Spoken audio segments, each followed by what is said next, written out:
Tyler Shazma. That's how you say your name, right? Tyler Howdy. Shazma. Yeah. Yeah, right on. Shazma. Okay. Shazma. It is a fake name. It's not real. Is it really? Yeah. What's the real name? Can we have it? It's not Tyler? Yeah, it's Tyler. It's Tyler Shafsma. Scoffsma. Scoffsma. Scoffsma. What's that? Sounds like a city. Yeah, Scoffsma. I'm from Shazma, Ohio. It's a Frisian name, like the horse. It sounds cold. German Dutch. Yeah. Oh. Real cold. Frisian. Oh, Frisian. Not very funny. Frisian. So Shazma's funny? Shazma works, to get right into it, when I started doing comedy and you sign up for open mics, I'd sign up with my it's spelled SCHAAFSMA. Oh, God. Yes, I understand now why you did it. Yeah. So then you sign up on a fucking list where nobody knows you with that name. And I'm at this show once, like, it was Village Vapor Lounge. It was like a vapor lounge in the Village on Church Street, downtown Toronto. Okay. And the guy reading the names, it was like a Friday night. It's like a big Jamaican guy. He's like, how the fuck am I going to say that? I'm not saying that name. Is there any other way you could spell this? I crossed it out and wrote Shazma the way I spell it now, Shazma. Yeah. Because my uncle used to have that on a license plate because it's a quicker way to spell the name. Right. And when you say it fast, you grow up in a hick town like I did, just Shazma. Oh, that's awesome. So everybody always called me Shazma anyway, or said our last name like Shazma. Does your uncle still have that plate? He does. You're going to have to get that. He said a few years ago when he heard I was using it for a stage name, he was like, oh, I still got that license plate if you want it. He's like a big grizzled dude. He's like, oh, I still got that license plate if you want it. Might have a couple warrants out for its arrest, though. I'm like, you keep it. That's pretty. So that's the name right off the top, yeah. Okay, that's cool. Tyler Shazma. So how do you feel sitting in that chair with your big nut? Right to it, eh? Yeah. Actually, nut's not so big anymore. Okay.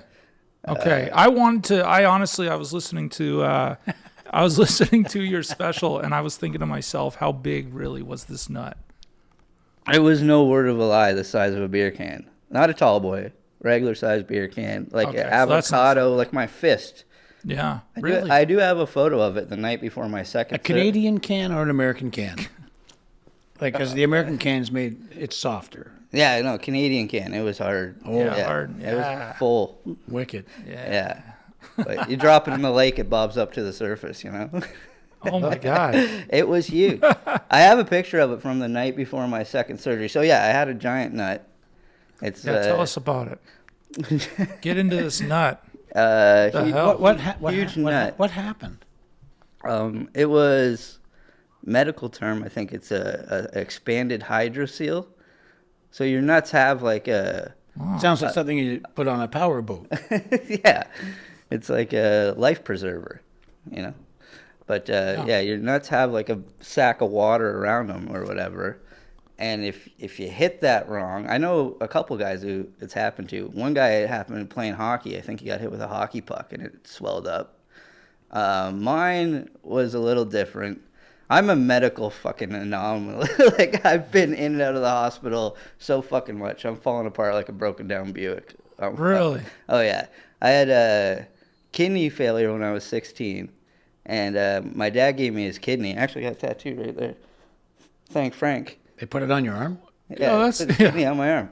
But that's cool, so my dad gave me a kidney when I was 16. And then shortly after that, for whatever reason, my body started retaining fluid into my testicle. So my nut just ballooned up like a fucking knot on the side of a maple tree. It was huge. Oh, my God, man. Burping already. What a time. What a fucking time. So I had a giant nut from like 17 to like 24. Yo, those are prime time for dating. Nut use, man. I know. Oh, my God. But I was still doing all right. I would always try to hide it a little bit, and then you just big reveal What the fuck? when you're with a woman. It's a big reveal. A big reveal. It was a big reveal. But yeah, it was a big nut, and then I got it drained when I was like 22, 23 for the first time because it got too big. And the doctors were like, just live with it. It'll be fine. We don't usually drain them unless they're really uncomfortable. What's the draining? What are they draining? like the fluid. Fluid I that's guess. just- Yeah, just water. Like it's just Wow. water weight. So they make like a little incision like right above your nuts. And I already have this giant kidney scar that goes from like my rib cage to my dick. Oh my God. And then they put like another little incision right above your cock. They make another little incision. They pop your nut out and then they drain it and then they stitch it back up. My God. So I got that done when I was like in my early 20s, like 23, 24. And then I was, some buddies of mine were making a short film and they were shooting at our house that weekend. And they were making a short film and they thought of your dick? No, they were just making this movie and I was supposed to be in it. But my character like had to wear really tight pants. And I was like leading around some mob guy with some dumb short film. I don't even know if it ever came out. Because we used to shoot a lot of sketches and short films Sure. and stuff. So they're shooting at my house that weekend. They're like, well, you're still going to be in the movie? I was like, fuck yeah, I'll do it. So I put on these super tight pants and I'm standing outside and I'm just in pain. I've only been out of surgery like a day or two. And then at some point I fucked something up and I tore the stitches or whatever. And I felt it just start filling back up. It was like the most pain I'd ever been in. I was like screaming at people, and it ballooned back up On film or on, Not on- on production during production. And I was like walking. I'm like, I can't fucking do this. Something's wrong. And I was pushing through it. And then like after a couple days, I was like, fuck. So it ballooned right up again. Oh my God. And then I had to get it drained a second time. And after that, I was like, I'm not doing anything for like 3 weeks. I was down. I was on a couch for like weeks. And then since then, everything's been good. Lots of nut skin. Like, that doesn't snap back. My nut skin, like, fucking just hangs out. Looks like a St. Bernard. So like when you jog or you got a pair of shorts man. on? Yeah, it falls out. Right. It's Oh really? I got a lot of nut skin. And it looks like a deflated river raft. People think you're wearing a thigh cape. Yeah. I'm so glad you came by today. collects a lot of sweat in the summertime. You know? Oh my God. Kind of, if I stretch it out, it's like one of those squirrel suits, you know? Oh, that's cool. Yeah. So you I can can hit collect the mountains. collect water with it in the shower and just drop it. That's actually how often. And now women love it. Yeah, but see, I'm a visual guy. It's like a beaver tail. God. It's slapping on the water. Put some sugar on it. Yeah. A beaver tail. Can you Yeah. use it to steer while you're swimming? Yeah, it's a rudder. Oh my God, man. Okay, so where are you from? I'm from a small town called Burgessville, just south of Woodstock. That's where I was born and raised and grew up. Now, Burgessville, the It's an intersection in the middle of nowhere. that's not where the first baseball game was played. No, that's Beachville. That's Beachville. Yeah, not too far away though. The first professional baseball game was played in Beachville, Ontario. Yeah, Beachville, Ontario. The first professional First documented. baseball-sized nut. Burgessville. So they've got something in common, both of these towns. Yeah. And not too far away. I actually was going to make a documentary Each of them about that. played with balls. A documentary? Yeah, in college, I almost made a documentary about the Beachville baseball game. It was the Oh, first really? documented baseball game. They have like a little museum, but it's more of just like some guy's living room with like a baseball and a picture of home plate. Yeah. Yeah, I believe that. It's worth paying money to see. Yeah, and yeah, it was the first recorded baseball game. Yeah, that's kind of cool. Beachville, which isn't far away from Burgessville, but no, I'm from Burgessville, just an intersection. Yeah, I grew up in Woodstock there. Yeah. 15 minutes away. So what got you? Did you? I know you're a stand-up comedian, but did you get into film first? Yeah. Like I always wanted to do comedy, but I always thought you did everything. Like Oh, yeah. I love comedy, so I always thought like guys like Adam Sandler and all that. Like you do stand up, but you also write and direct and make movies, and that was the fucking Well, it's a creative outlet, and I think that's just what you do. yeah. And like Really? growing up, I got really into BMX and skateboarding, and we were like the first generation of kids that had access to video cameras right away. True. So filming BMX videos was like making little sketches too, and jackass video type stuff. People Absolutely. jumping out of trees and setting things on fire, and field cars. I grew up with field cars, and you know I was always the guy strapping a camera to everything. Oh, yeah. Filming all these wicked BMX tricks and stuff. So then, like, film school kind of made sense, but then also I heard about the Humber comedy program at the same time. Totally. And I thought about doing that, but you actually had to like Be funny? do a performance for that. You had to like, yeah, and be funny. And I'm funny, but I've been making all these funny videos and stuff instead of like, I've never done anything on stage. Never done stand up. Didn't act or do theater or drama. Wait, so or in order to anything. get into that, they expect you to already have hit the stage? Well, I think they want you to do like an audition kind of thing, and I've never done anything like that. I think to get into film school, you've made some shorts. Yeah, but I had that. Yeah, So I I had had credentials for that, and I had made a couple of shorts that had done like little film festivals and stuff, and like I knew how to work cameras and shit, and like I was like, well, film school makes sense, so I did that. So you went to Humber for film? No, I went to Sheridan. Oh, you went to Sheridan? Yeah. Okay. I did the Sheridan 3-year media arts program. Oh, nice. Yeah. And Did it work out for you? yeah. Was it you utilized that education?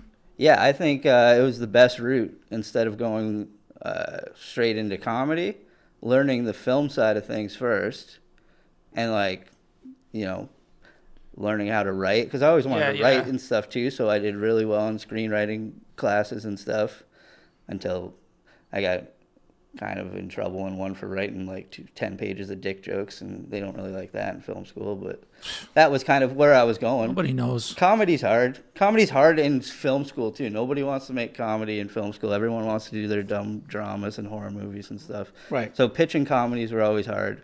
We got a couple things made. I think that's through and through comedy. Comedy's tough. Yeah, nobody's making comedies right now in the world. They're not. Yeah. Like, Which is just a sad like reality. in the 90s, and yeah, with the Adam Sandlers and the Ben Stillers, and The last comedy we did was with Harlan Williams. Yeah. was it The Wingman? Yeah. Yeah, I'm stoked to see it. Yeah. Yeah. Dude, it's so ridiculous, and it's straight out of the 90s. I'm It's glad he's doing that again, and hopefully that paves the way for guys like me, because that's the shit that we're writing and that we want to make, but getting it made is the toughest fucking thing right now. So I think after doing the film school thing, I still had stand-up on the brain. Straight out of film school, we started following around comedians, kind of making like a little documentary on Canadian comedy. We followed a guy, Rob Pugh, who's like one of my favorite Canadian comics. Rob Pugh. I don't know. He's a big Canadian comic, and his Comedy Now special was hilarious and just a good dude. So he's been around a little bit, but we followed him around, and then through that we got to meet a bunch of stand-ups. And Mike Wilmot, another one of my favorite stand-ups in the whole fucking country. Mike Wilmot's one of the best. And met all those guys, Pete Zedlacker. And through meeting those guys, they were like, well, we need somebody to make comedy specials. So I started doing that. We started making comedy specials. The first one we did was for Pete Zedlacker. And then I've done dozens of comedy specials since then, just producing them and directing them. And Man, right on. crewing them up, and because we're like, what, you put 5 cameras in a comedy club? Well, I know how to do that. It's easy. Yeah. So I've done a ton of comedy specials now. Do you edit on the Oh, no fly, way. or like with a switcher, or do you? We're starting to do that more. Back then we were running 4 or 5 cameras and then cut later. Cut it later. Yeah. Wow. Which, I mean, that's not a lot so of work. bad. It's not like doing 3 hours podcasting. No. Fuck.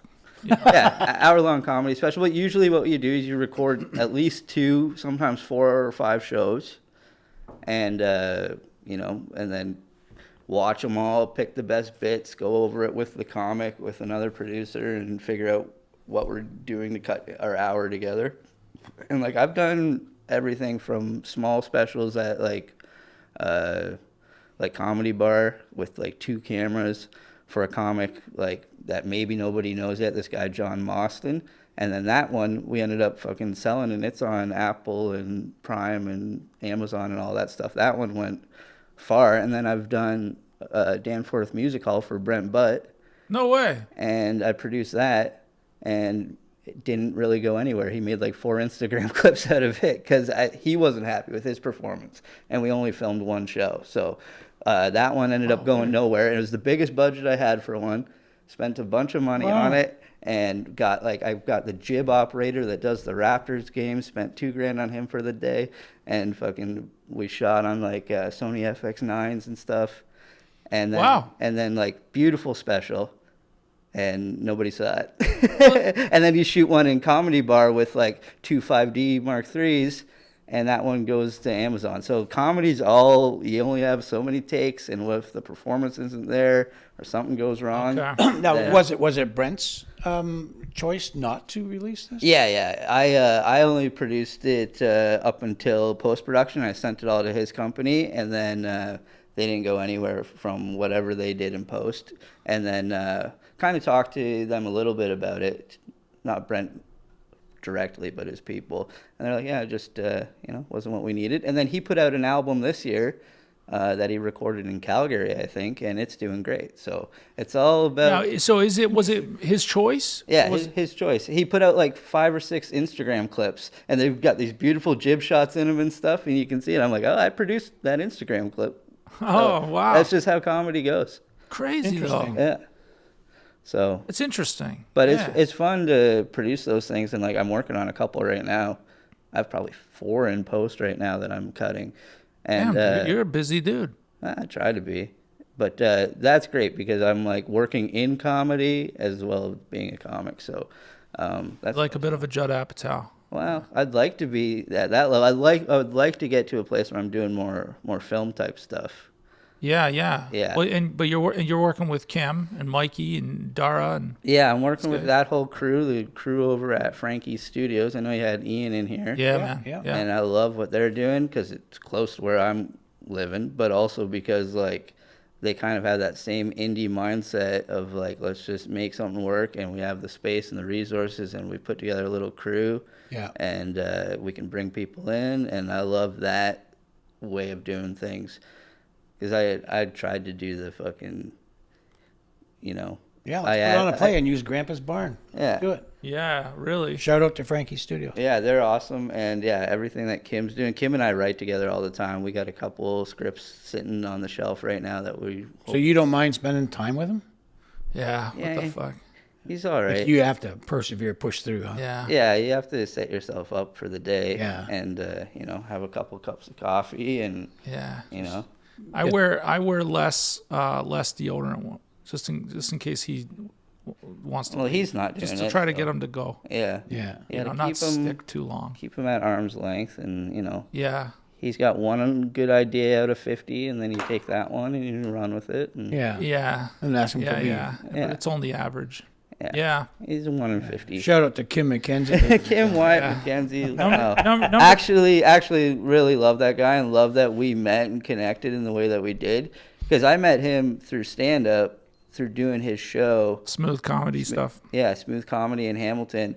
I think I did it for the first time in like 2018 or 2019. Oh, wow. And we got chatting after the show, and their show is ridiculous sketch comedy show, like live sketch. I could never do that. I could never do Oh, I love improv that stuff. or Yeah. sketch. I Like, did it a lot when I was young. I'm straight stand-up. I cannot do that. I like being the only one on stage. I can't riff off people. I'm not an actor. I've done a little bit of things. Yeah, I get what you're I've saying. done a few things. But then I got talking to Kim after the show, and he's like, oh, I live in Scotland. I'm like, I live in Burgessville. That's 15 minutes away. We should probably hang out. 2 small But town even, boys. you didn't know where that was. Yeah. That sounds like a country song. Yeah. Yeah, true. 2 small Should town get into boys. country music. So then we started writing some stuff. We've done a bunch of sketches together. I don't know if you ever saw that Doritos commercial that we made. Oh yeah. Yeah, I directed that. Did you see that? No. Oh my God, man. Yeah. It's like Kim fucks a Doritos bag. That's basically the premise. you gotta see it. It just escalates to the most This absurdity is why we love Kim. there is. Yeah. We sent it to Doritos, and they didn't get back to us. Probably not. Probably It not. was we did a spec commercial. People used to do those all the time. You make a spec commercial, you send it to the company, and see if they'll buy it. That's funny. So we did. But that. then you realize, of course, why would Doritos buy this? Totally. They have some kind of class. because Kim's in it. Although generally, I'll bet there's more people doing that exact thing to a Doritos bag than Doritos wants. Yeah. One of the worst things you can do in the commercial industry, trying to get involved as a director, is to actually make a commercial for their product. Yeah. Make a commercial for another product to show that you're good at it. 'Cause the company that you're sending it to, they're wondering what makes you think you're better at it than we are. That makes a lot of sense, actually. Yeah, Yeah. it does make a lot of sense. I remember people they used to do spec commercials a lot more. And they used to actually cast them, like production companies would make them. I remember I did one when I first moved to Toronto, and I was maybe trying to do some acting stuff. It was like a Snapple commercial, and maybe they were making it for Snapple or for someone else, because I saw a similar commercial, just they had different actors in it, and it was like a guy in a library, and he opens the Snapple container, and then he chugs it, and then like a mariachi band's playing behind him. Okay. And I think that was actually a commercial, but I did the spec of that, and I was the guy chugging the fucking Snapple. I drank so much fucking Snapple that day. I'm like, I'm never No wonder your nuts swole up. acting. Yeah, that was probably right around the same time. Yeah, they drained it of Snapple strawberry. Yeah, but I tried to do that whole world, but that wasn't for me. Interesting. Yeah. Interesting. So you had said something about quitting IATSE. I didn't even get into IATSE. Oh, I was see. about to. I was right there. So because you never want to say you want to be a director early on, right? Or a writer. Like, I was scared to do that. So I got into camera heavy when I went to film school. I was a camera guy, and I wanted to learn film too. I wanted to shoot 35, 16. I was like one of the only guys that was shooting all my projects on, RES SR3s. I knew that camera inside out. I was shooting 16 millimeter the whole time I was in film school, and got my internship at Panavision. So I went to Panavision, learned all the 35 mil film cameras. You're older than I think you are. Yeah.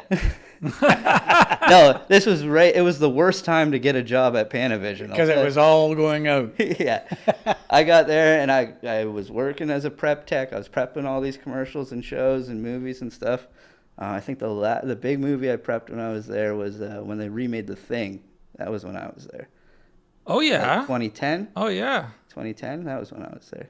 Yeah, wow. So that was like awesome. I was like, fuck yeah, I'm right in it. I'm doing what I want to do. I'm learning 35. I know those cameras inside and out. I was bringing stuff to set for people and stuff.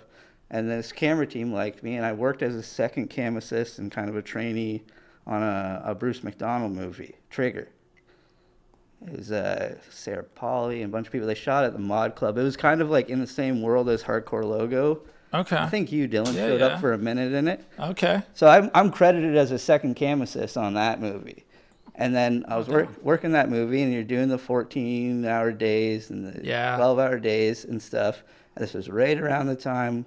And all those guys, that camera crew that I worked for, they're like, we'll help you get into IATSE. We'll help you get your camera trainee thing, and you can work your way up, second, first. Yeah. Become a second, become a first, We'll help you out. They liked me around.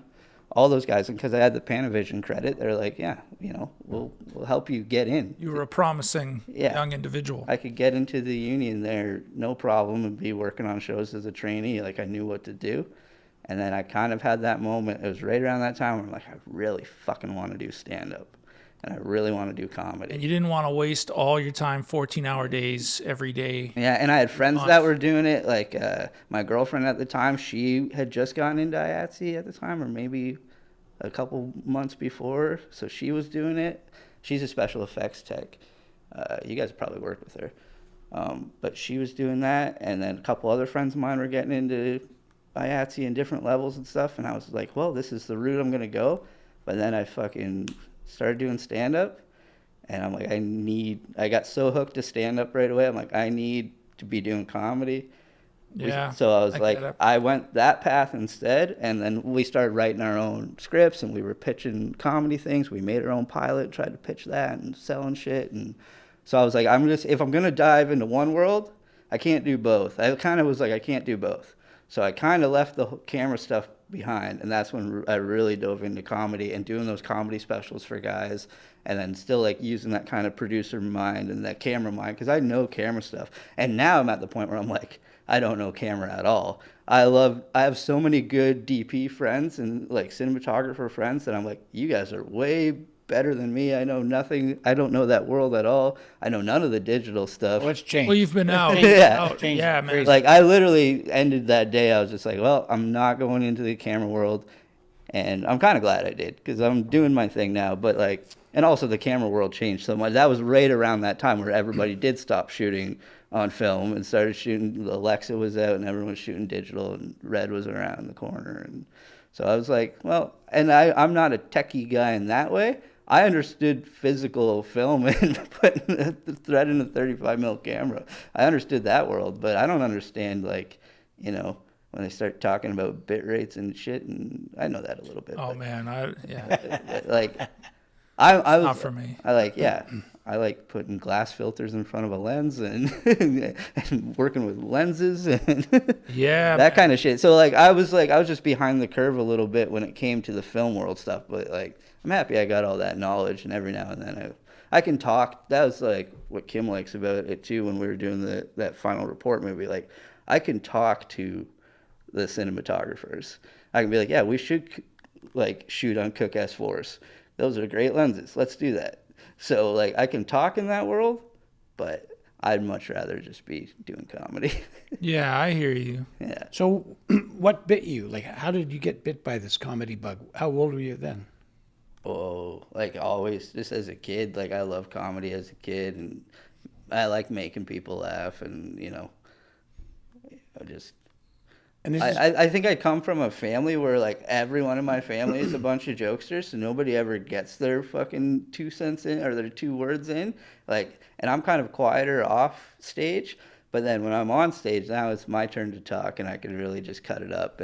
But like I come from a real funny family too. Everybody's always roasting each other and making jokes That's and awesome, stuff. dude. And yeah, I was just like I loved comedy growing up, and stand up was always just like stand up is the most direct thing too, because I think around that time that I'm talking about, we were writing scripts and trying to pitch stuff and get things made, and that always takes time, right? You got to wait for somebody to approve your script. You got to wait to even make a short film or a sketch or something, and then let people watch it. Oh, they did laugh in the theater, right? Or stand up. I go on stage, I say a joke, they laugh or they don't. instant gratification. It's that instant gratification, the validation right away, and then if it doesn't work, I can go tweak it and go out the next night and fuck around with it again. You know, you're not going back to the editing bay to cut out a scene or make something shorter. You're just doing it the next day. I do that at home. I say something, my wife doesn't laugh. I leave the room. Yeah. Come back in, do it again. Do it again. Tells me to get out. Yeah, I love that. Yeah. I love that. And I love that I could do it every day. Like when I started stand-up, did my first set, it went well. Did my second set, it didn't go as well, like the next night. But literally went out like the next night. I think I did like anywhere from like 8 to 10 sets in the first week. Because I was living in Toronto, and you just ask the other guys, where do you go tomorrow night? Where do you go the next night? And everybody, there was so many open mics back then. I hear it's not like that now, but back in like, 2013 when I started, it was just like you could go out every night. And What do you mean it's not like that anymore? I've heard that just the mics aren't the same as they used to be, and just I think it's maybe there's too many people now or something. Is there a lot of comedy clubs still? Like, yeah, there's a lot of clubs, but I think the open mic and just like the beginner scene's a little tougher now. I think there's more comics now. It's kind of an oversaturated thing. Like back then, it felt. There's the reason. Yeah, it felt like you were a part of like this kind of niche, weird, nerdy kind of thing that not a lot of people were doing. And I think because since then we've seen like the big Instagram boom and the TikTok boom, and also people like getting famous on the internet. some of the most famous podcasters out there are comedians first. Yeah, You know, and podcasts has become huge. yeah. Which is both good for comedy, would you argue? Yeah, I think it's good. I think there's a good aspect of that, but then also I feel like a lot of people, because of all these comedy podcasts, have heard all the kind of the secrets or like that, you know, that's true. Hey, if you're feeling this way, just go to an open mic and go do it. But we have so many venues through which to show a movie, TV series, whatever, and people, they see people acting and they go, oh, I could do that. Yeah. Because it looks just so easy. When you're good at what you do, you make it look easy. So a lot of people are getting into acting, and there's more shows, whatever. So we have a lot of comedy houses. People see the guy up there. They say, I told a joke on the weekend at a wedding, and it was really funny. Yeah. And then they decide that's what they want to do for a living because somebody giggled. So maybe that's why they're not. Yeah, and yeah, I think it's just in everyone's faces with their phones now too. Like they see it where like, for me, it felt like really like this underground outlaw type of thing, and these people that I was following around and into, like, we had to go to some weird places to see them, and you're like, not does everybody know about this? And I'm sure everybody. That's also just being a young kid, being like, oh, comedy's fucking awesome. Do people know this is happening? And it was less of, I don't think everybody knew, they knew comedy. And you're like, yeah, you go to Yuck Yucks on the weekend. But then when you start getting into like the Tuesday nights in some bar basement or like an attic of a coffee shop, or like I came up in the weed rooms when like before weed was legal in Toronto, there was all these like underground the underground was one of the best places. There's all these weed rooms where people are just smoking weed, and there's speakeasies, and they're seeing some of the funniest comics in the world coming through these places. I wish I knew about that. And it was just like so outlaw, and that's what I loved about it. Like you felt like a fucking outlaw doing this shit, and it was fun. Those weed rooms were awesome. When I started, you could do a weed room every night of the week. You could do the underground, which where? The best one. The underground was it's called Clandestiny first, and then it was the underground. Puff Mama, Joey. It was Queen and Broadview. Okay. And it was just like a little fucking back room. What a weird spot. Yeah. There's a little back room, giant weed leaf painted on the back wall, and some of the wildest shows ever. And like guys from the States heard it. Like Rogan would go there, and Ari Shaffir, and really early Shane Gillis was there. I can't even picture where that would be. It's like down from the Pizza. Yeah. And there's a little door and this little head shop out front, and then in the back was this comedy club, and that place was sweet. Vapor Central, which was up Yonge Street, it was upstairs. I used to go to Brian O'Gorman had a show every Wednesday, Weedy Wednesdays. Before I started stand up, I'd go there every Wednesday, and I saw like absolute killers there, and that was a fucking great show. And Brian's a buddy of mine now. Like I've become friends with a lot of these people that ran these shows when I was watching them, being like, I want to fucking do this. I can do this. And then there was Vape on the Lake, which was out in Etobicoke, Hotbox Cafe, which was right in Kensington. There was literally 8 of these things, and weed wasn't legal, but you could go in there and everyone's smoking weed, and comedy's not good when people are high. They're not actually belly laughing. You just got to look for their shoulders and their teeth. Like, but I started in a lot of those rooms, and they're so much fun. Wow, man, Didn't even know it existed. No, me neither. I went before weed was legal. There was a spot off Spadina on the south end that I would grab from when I left town. A buddy of mine introduced me to it, and I would grab my weed there. And I've actually pulled up and you jump out of the car a couple yeah. That was like, that's all I knew, and I just thought it was like its own fucking spot. That there's these things that exist around Toronto, and I've been at late night parties and stuff. I'm not from Toronto, so I'm not totally engaged. I might work there and got a lot of friends there, but I don't want to drive into Toronto if I don't have to. But you hear about these things, but this honestly, this makes me jealous. These lounges were the coolest thing ever, and it was always, I don't think you could buy weed there. It was before dispensaries. Yeah, you could bring your own. Shit. You could rent a bong, or they'd have the vaporizer with the big bags. You'd be doing stand up. You'd just hear the crinkly bags, like just people, and like just a haze of smoke. And you'd bring comedians there that don't smoke weed, and they would just get contact high, and they'd be on stage, and everyone's blowing smoke at you. And I saw some great shows there. I saw some terrible shows there. Oh, yeah. But a lot of out of town comics, guys like Ari Shaffir, Shane Gillis, or Rogan even would stop by the underground because they've heard about these places, and they were like this underground outlaw kind of comedy scene. And some of the great comedians that are like huge now that are getting really good. Nitish Sakuja, he's down in LA now. He's doing great. He used to fucking run the Vape on the Lake shows. He used to put me up all the time. Great dude. Like those shows, you could do one every night. Man, they're so much fun. Yeah, that was like a cool underground kind of comedy outlaw thing. And then also just like cool barroom shows where you'd see guys like at a bar But you see a guy like Mike Wilmot, who's like one of the best. He was huge over in the UK. He's one of the best He's my favorite comedian in Canada. Like, probably one of my favorite comedians of all time, Mike Wilmot. But yeah, and now like I'm buddies with him. I call him Uncle Mike. Like, it's just fun. You get into that community, and then that sucked me in where I was like, kind of didn't even think about filmmaking for a long time, other than doing comedy albums and comedy specials for people. And then slowly over the last few years, like, and doing like these little sketches and shorts with Kim and like little things here and there and writing stuff where I'm like, okay, yeah, I kind of have these other skills still.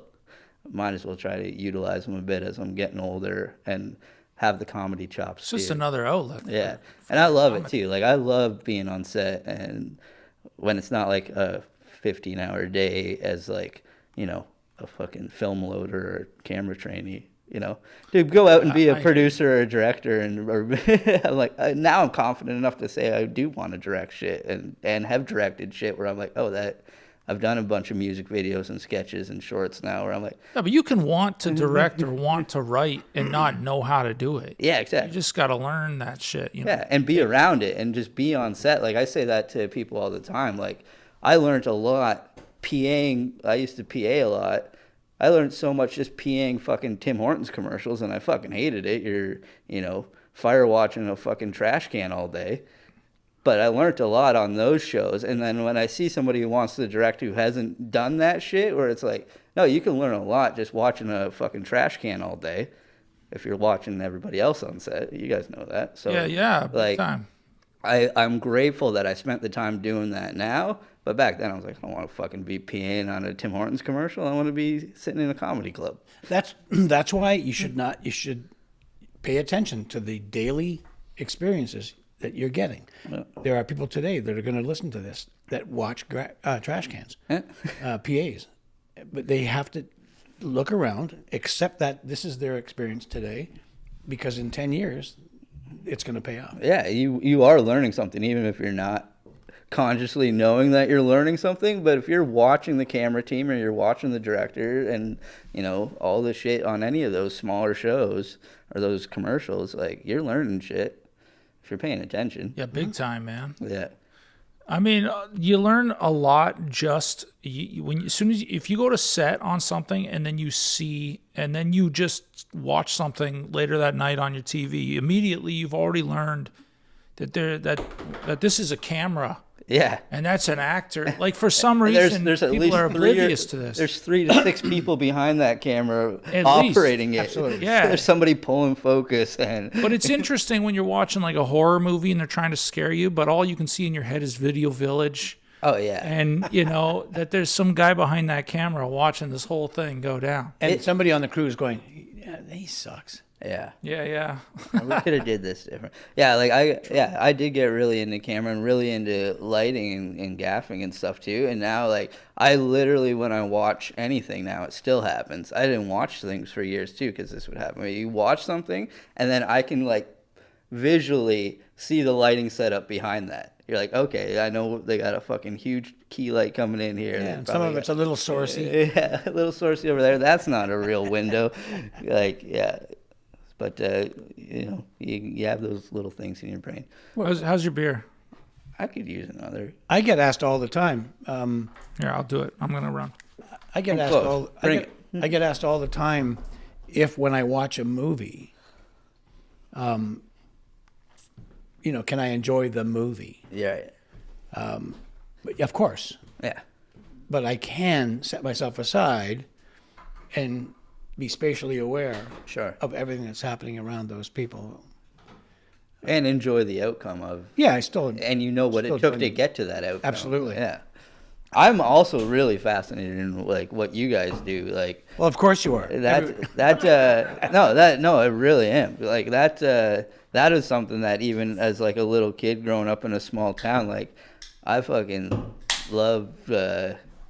Like, I have, like, a no fear thing in my, like, I would love to fucking You want to be a stuntman? I should have been a stuntman. Like, No. I grew up like Evel Knievel's one of my fucking heroes.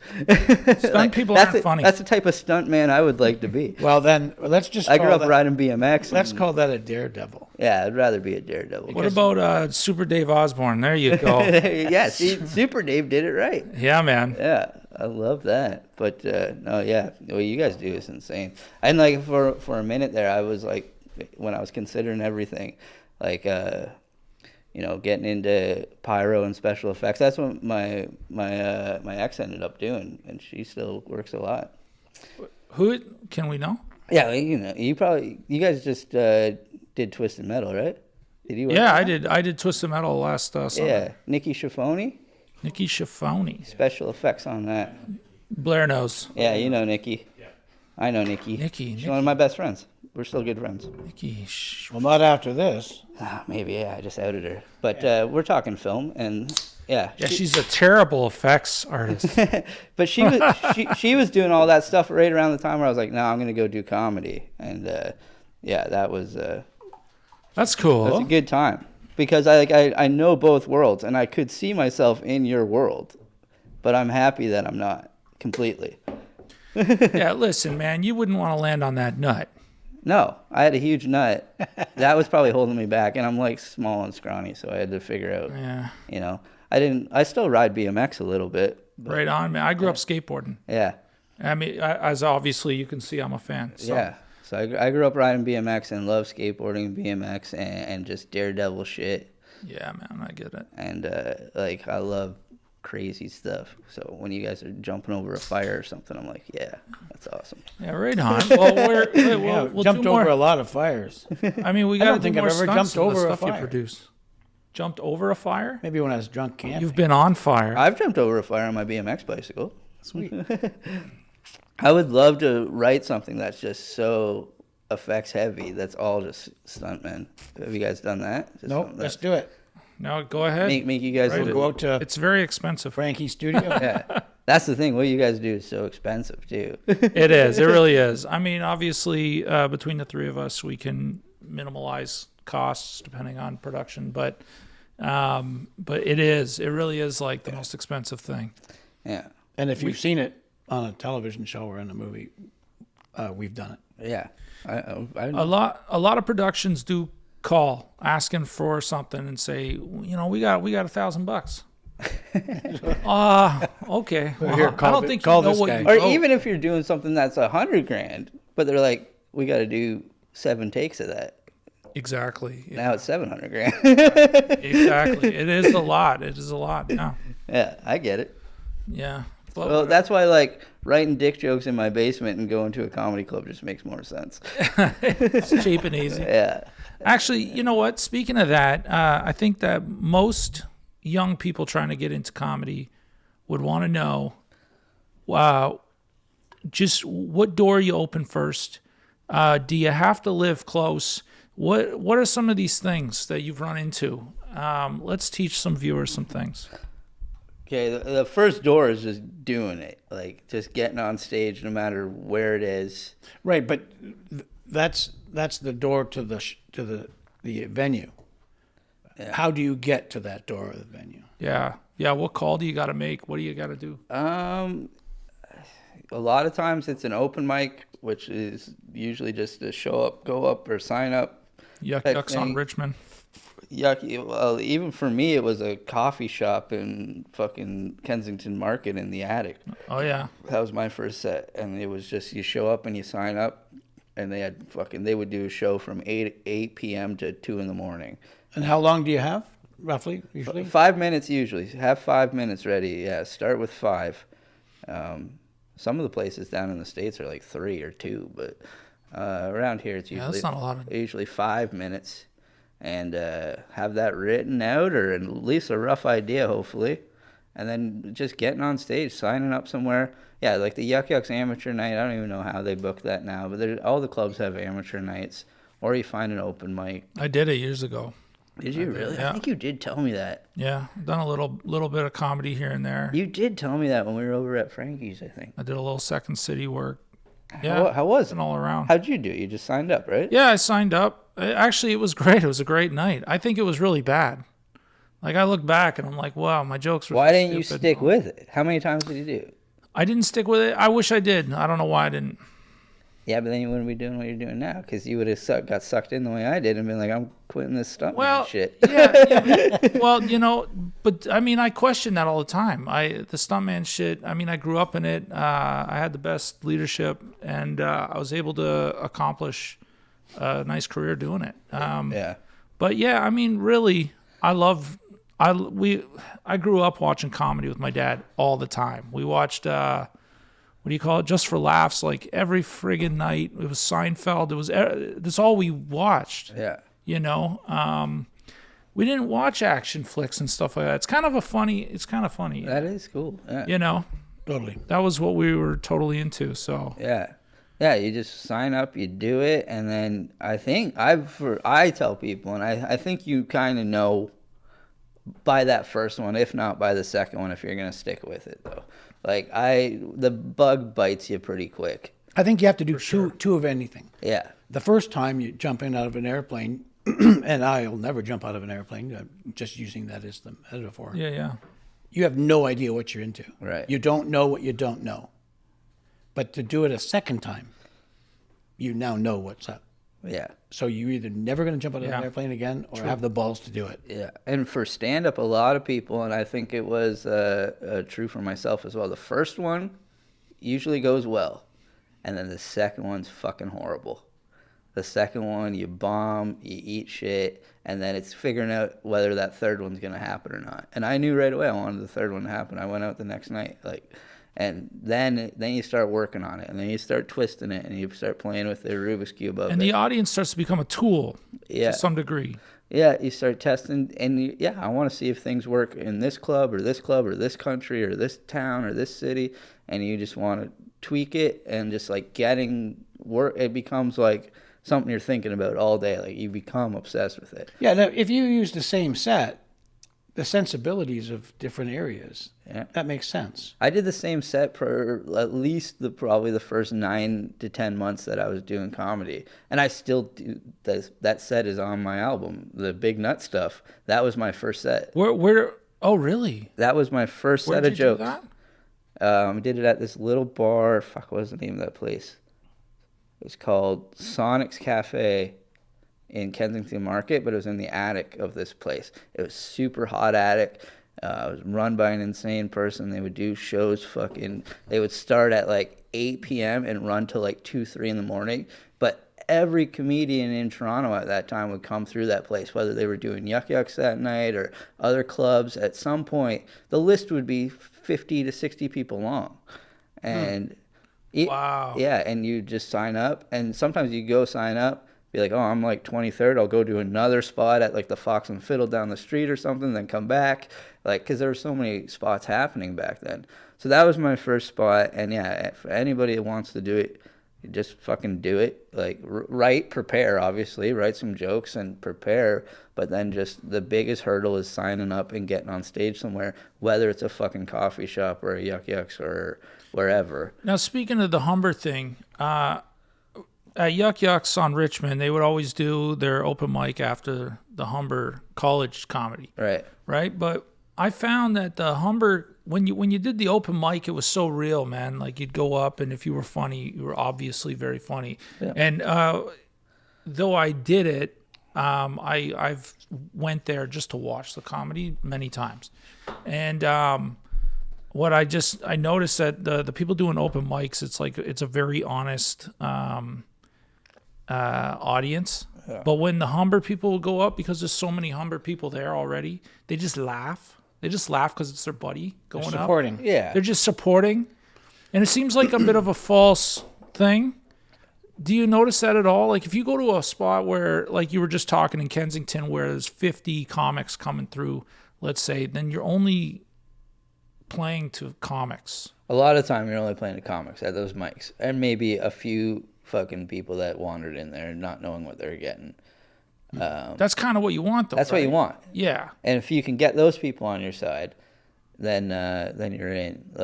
There's a cool spot that I've been doing a lot over the last few years in London, Poacher's Arms in London, and they have a Monday open mic, and the mic is in like a different room than the rest of the bar. It's kind of like its own little side room, which is fun. And they have windows so people can see in, and then you'll get some audience trickling in there. And if you can catch those people and not just the comics that are there to be on the show, and they stay for the whole night, then that's a fucking win. But then also, I've been doing this room so much over the last couple of years, I've gained this small fucking table of regulars. Oh, cool. And not to fucking suck my own dick, but they're coming to see me a lot of the time. Or they come in, they love the comedy, but they're there to see me. So now I have this little table of fans. But then I'm like, I got to be different every week, or I got to be switching stuff up. And I try not to play to them too much. But like that's what you want. You want to curve people into staying for the whole show at those shitty open mics. Either staying for the whole show, but then also coming back week to week to either see you or to see the other comics. Like that's the bread and butter of it all. And then the other thing about it is, like you're saying, like playing to your friends or playing to your family, that's fine. They'll give you sympathy laughs. I hate doing it. I don't want anyone I know there. I love walking into a club where I don't know a single person in this audience, and their first reaction to me and my first reaction to them is like, I'm going to make you laugh, hopefully. And if they're laughing at me, then they're on board. I don't want my friends. I think my dad has come out to one comedy show, and that's what I want. And that's all I fucking want. And I'm pretty sure he wasn't even paying attention. Like, I don't want people I know there. Sometimes people will be like, oh, I want to come see you. I want to come see you. I'm like, don't worry about it. I want strangers. That's what I do this for. I'm doing this for strangers. Yeah. I mean, it's good to have support in the way that, you get a few laughs in this corner, and it might affect the rest of the room to laugh or something like that. But then if it's like those guys I was talking about, if they become fans, that's what you want. Then they're coming to see you, right? Because they like your act, not because Now, is this a paid admission? The one I'm talking about in London, no, that's just an open mic. It's just a Monday open mic. Copy. But you want to get them at that open mic to like you, so when they see I'm doing a paid gig at the Yuck Yucks in a couple of weeks, they'll pay to come see me. Absolutely. Or I'm doing a show down the road, they'll come and pay to see it. So now, what about? Do you ever do open mics that also involve musicians and poets and all these? They don't like it. Yeah, that sounds pretty lame, right? I've done them. Me too. Actually, where Kim does his smooth comedy at the stairway, the staircase. Yeah. I used to, when I was like 17, 18, is where I played my guitar. I think maybe not the first time, but I played and sang and did songwriting open mic there. Yeah. Several times. I dated a girl from Hamilton, so we were there all the time. Nice. But when a comedian went up, man, it was like it just totally blew the whole room. Killed it, man. The musicians hate it. The poets hate it. I've done them, and you always feel like you're crashing it. You're like, oh, there's a music open mic over here. Want to go crash it? Like, I'm gonna go burn this place down. But if you can get them laughing, then that's a plus. But it's a win. But anytime I've done those, you feel like you're crashing it. Yeah. Yeah, I can imagine. Well, you get some guy with a soft piano and he sings some. Also, open mic comedy is built to fucking suck. Like, musicians, you can practice and noodle around in your bedroom all day and then go do it. We don't really have that unless you're a psychopath and talking in the mirror. But like the only way. So this leads me to a question. Yeah. So do you rehearse? No. Are you a psychopath? No, I don't. I write. And I'll write the same joke over and over again, and that's kind of rehearsal, but it's more memorization of it. It's driving to the gig. Sometimes I'm going over it in my head, but I'm not talking in the mirror or talking out loud, even rehearsing it. The only way to practice is to go to these open mics. So the open mics are my gym. So like usually like a good week for me, like Monday, Tuesday, Wednesday is usually open mics and amateur nights. And then you hope you get your paid gigs Thursday, Friday, Saturday. And that's when you're hopefully making some money and doing paid gigs. Right on. Like, I try to book almost every weekend. I got nothing this weekend because I got a fucking wedding I gotta go to. Yeah, fucking weddings. Fucking weddings, Yeah. Blair. Don't you hate weddings, man? Yeah. Blair's daughter's getting married. This weekend? No. She's not my friend, is she? And I gotta fucking shoot this wedding too. Oh, really? Yeah, I'm doing film and photo, so. Oh, nice. I was just thinking, like, if you're doing some public speaking and you've got your shtick down, however long this thing is, to speak it into a tape recorder or into a video camera, just to watch it back for timing. And now, of course, as you're playing in front of a live audience, that timing changes. Yeah. Okay. I record almost every set and every open mic I do on my phone. Rarely do I actually listen to those back, but what I will do is look at the timing, and just doing this for 10, 13 years or however long I've been doing it, you become really good at time. Like, I know how much time I'm up there usually, or how long a joke is. If I do this joke plus this joke, okay, now I'm at 15 minutes, now I'm at 20 minutes. Right. Like, and that's from doing all these open mics and fucking around with the jokes and figuring out kind of the rough timing with space for laughs. Right.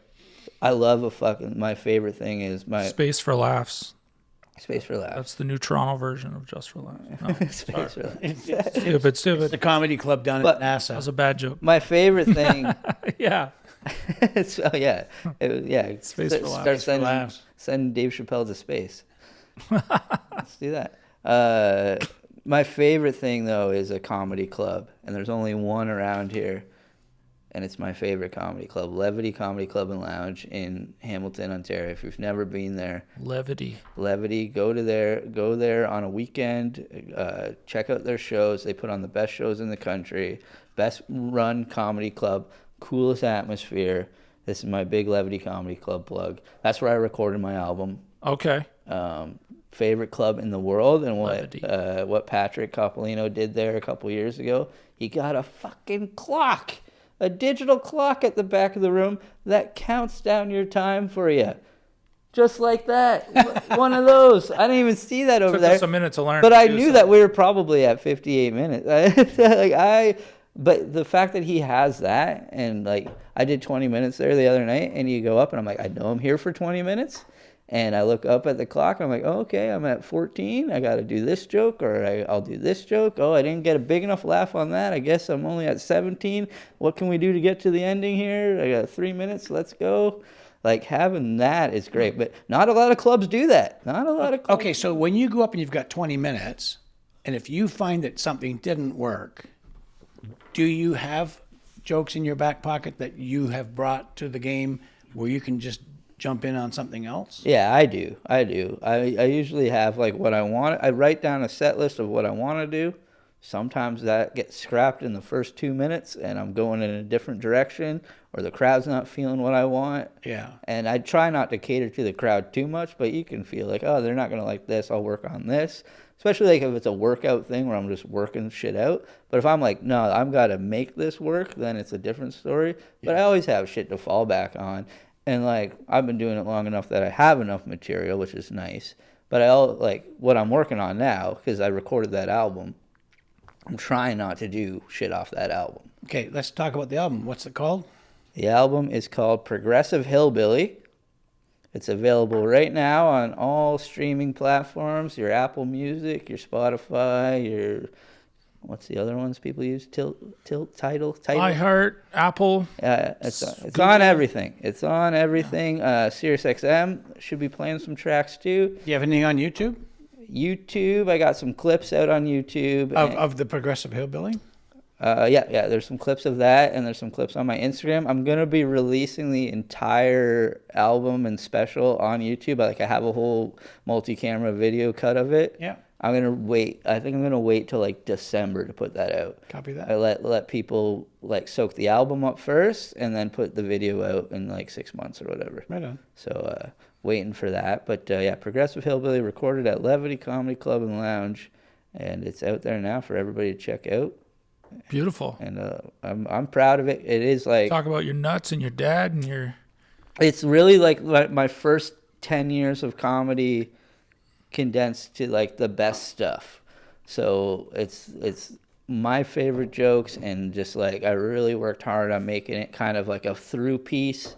It's not all over the place. It kind of has a through line, I hope.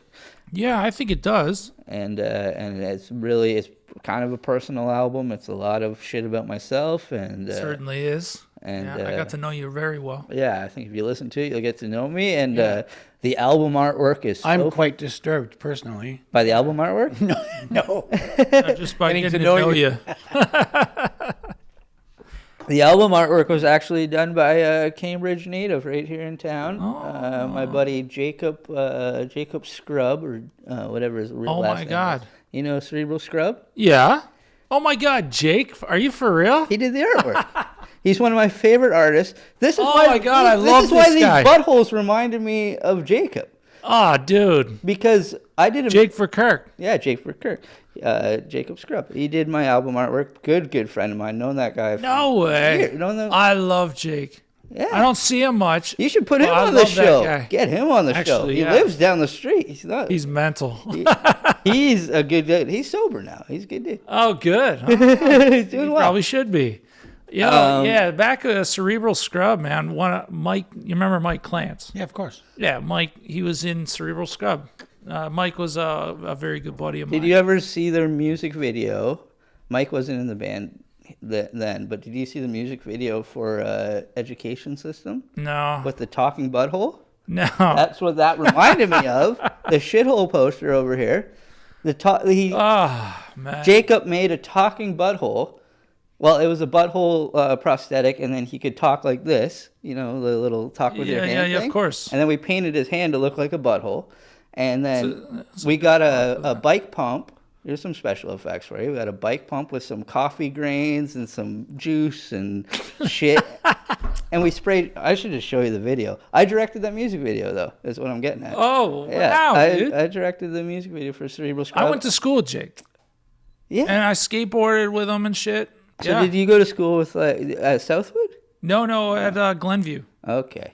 So a bunch of my mutual friends that are mutual friends with Jake went to Southwood. Oh, okay. Brandon McIntosh and Jeff Campese. Oh, I don't know these guys. They played in a band called Backseat Operation back in high school. Okay, I know the Cambridge punk scene a little bit. Well, the thing is to be honest with you, when I moved to Cambridge, I was 15 years old. My family moved to Cambridge. Yeah. I grew up in Woodstock, and when we moved here, so I went into grade 11. Jake's, I think he's 2 years younger than I am, but I was heavy into skateboarding. And when I moved here, a couple of guys who were BMXer guys, one who is still my best friend to today, they asked me to Who's he? Go hang out with them. His name's Dave Levitt. Dave Levitt. The name sounds familiar. Dave Levitt. Through BMX. Yeah, Dave Levitt Photography. But he... they asked me to go skating and whatever, and they're all punkers. Yeah. I was not. I'm a guitar player who loves the 80s and the 70s and the 60s, and I hated when they put punk music on, to be honest with you. I'm a punk rocker. But they all knew everybody. I became friends with all the punk rocker guys, and of course Jake. And me and Jake, we didn't hang out one-on-one or anything, but we always knew each other very well, and just whatever. And he was like, he's such a rad dude, super funny dude. He is. His artwork is so funny. I've always been a fan of his artwork. Everything he did for Cerebral Scrub and for Block Parent, his other band, since he's been back in Cambridge, always loved their art. So I knew when I was doing a record, he was the first person I was going to ask to do the art for it. And he said yes. And he came to my one recording in Hamilton, him and his girlfriend, and he watched the whole show. And I kind of told him a rough idea of what I wanted, but what he did just blew me out of the water. Because I had a joke about my dad being able to water ski in all full denim, right? So I wanted me water skiing in denim with my giant nut dragging behind the back, and then just in a river of garbage. And then he took something from pretty much every joke that I did and put it in the album art there. Here, take a little peek at this for a minute. I know this won't kill the podcast at all, but It's all good. This is the music video that I directed for Cerebral Scrub. This is what we do, man. Oh, that's You'll probably only get orange beard. Yeah, big orange beard. This when he lived in Toronto, and I was hanging out with Cerebral Scrub a lot. I filmed a lot of shit for them, and I directed this music video for them. Yeah. And you get the idea. It just keeps going. Oh, I could watch it all day. I just wanted to show you that's what, as soon as I walked in here, that's what that reminded me of. Yeah, Jake's a great dude. Good. And like, honestly, he told me too, like, he's like, I don't commission art out a lot because his art style is very just like specific to their bands and to him, that he doesn't do a lot of commission work, but he's like, for you, man, I'll fucking do something up. And he didn't That's fucking cool, charge me anything. He made posters. He came to the shows. Can I put it up on the... Yeah, you can put it up. Copy. Yeah, put the... That's awesome. Here, I'm going to mark the time down here. Yeah, put Did that you? up. Did you? No. I don't know. But yeah, love Jacob, and really grateful that we finally got to collaborate on something for me, because I've done a bunch of stuff for Scrub over the years, and that he drew the artwork was something I wanted for years. So, Man, that's awesome. That's cool. yeah, big Small world. big shout Small out. world. Yeah, of course. Yeah, that makes Hilarious, dude. I really like that guy, man. He's a good he's dude. just a You funny probably see fucking- him around Cambridge a little bit still. He's around. Yeah, I see him. I see him just from time to time, Yeah. randomly. Like if we go to the shows at the fair or whatever, he's always there. Yeah, So he shows up. I was talking to him when the album came out because I was like, it's finally out. It took me a minute to get it actually out because I was putting it out through the label that I work for. So it took. I kind of kept getting backburnered. okay. But So you work for a label? yeah, I work for Cottage Comedy Digital and the Laughed label. Couple buddies of mine, Tyler Morrison and Tim Morrison out of Bracebridge, Ontario. Okay. Tyler Morrison's like the best roast writer in Canada. He wrote for the Tom Brady roast. He writes for Andrew Schultz. Yeah, he's a big Whoa. roast writer. He's been on Roast Battle Canada every season, I think, for, well, not the first 2 seasons because they were snubbing him. But no, Tyler Morrison. Why do I know his name? because you've probably seen his comedy. He's been so good to me my whole career. He lets me open for him a bunch, and I work for his label. So I do all their pretty much audio editing. I edit all their albums. I do all their video. I produce all the specials and usually edit all the specials. Who's the big dude from Letterkenny? K. Trevor Wilson. Ah, Yeah, K. Trevor Wilson, another fabulous comic from Toronto. And yeah, he's killing it too. yeah, he's all over. Great dude.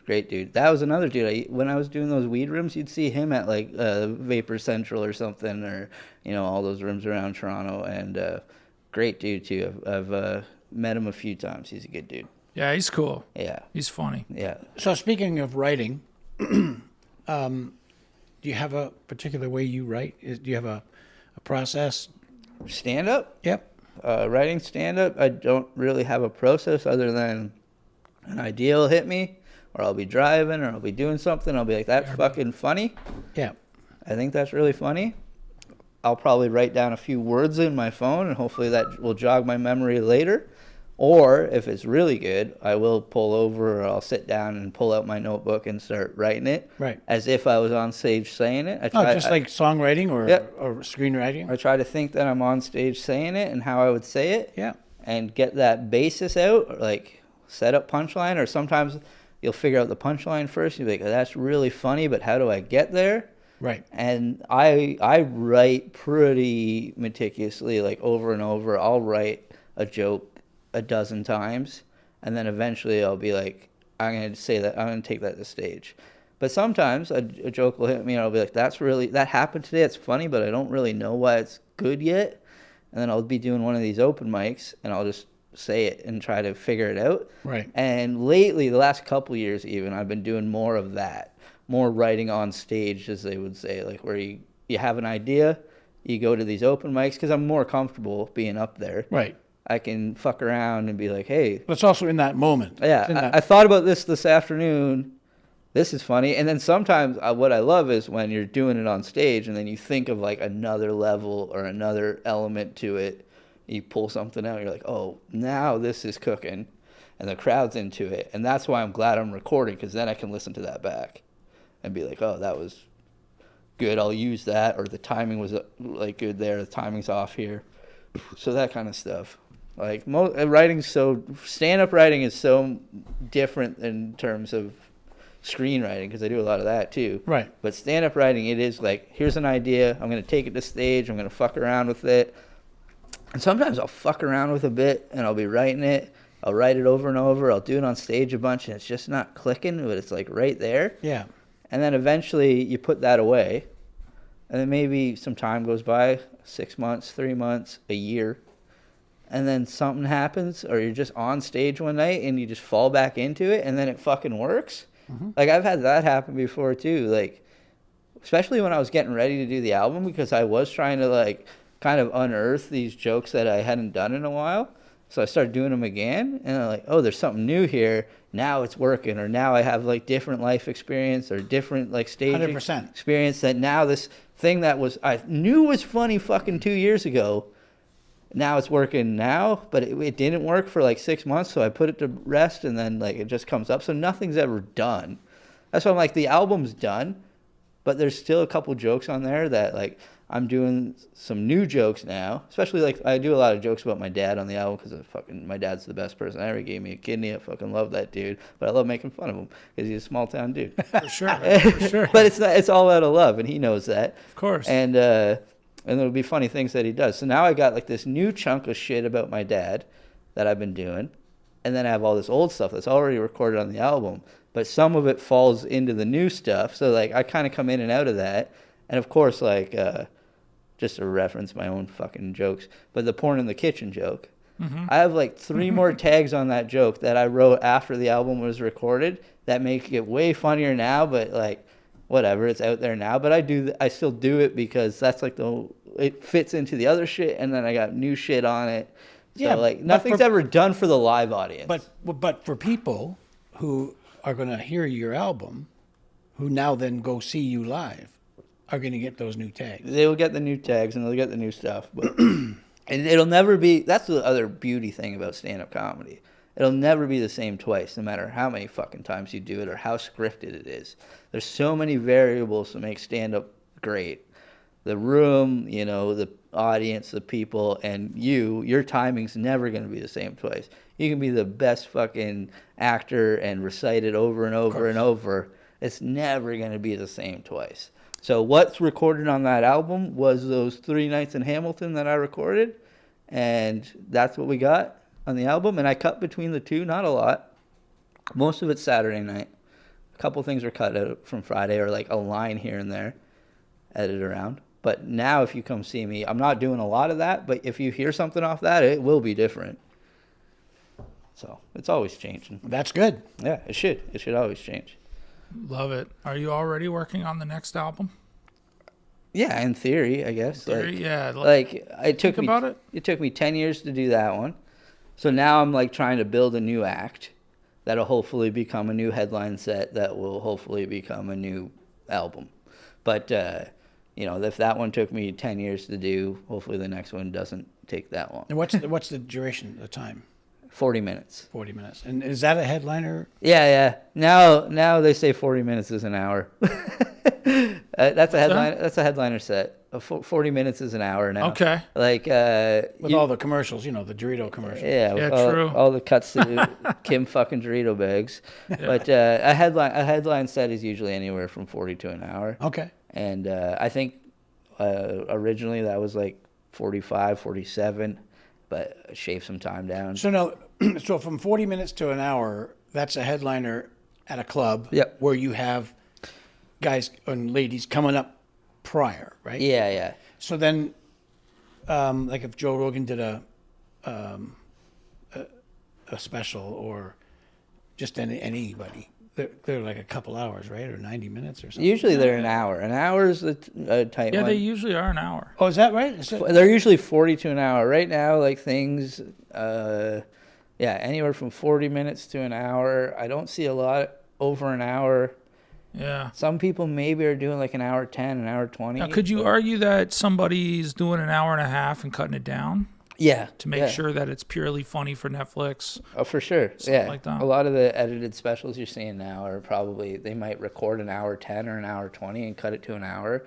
Yeah, I remember seeing, I went to see, I think it was Sebastian Maniscalco. I went to see him, and he hit what we went to see.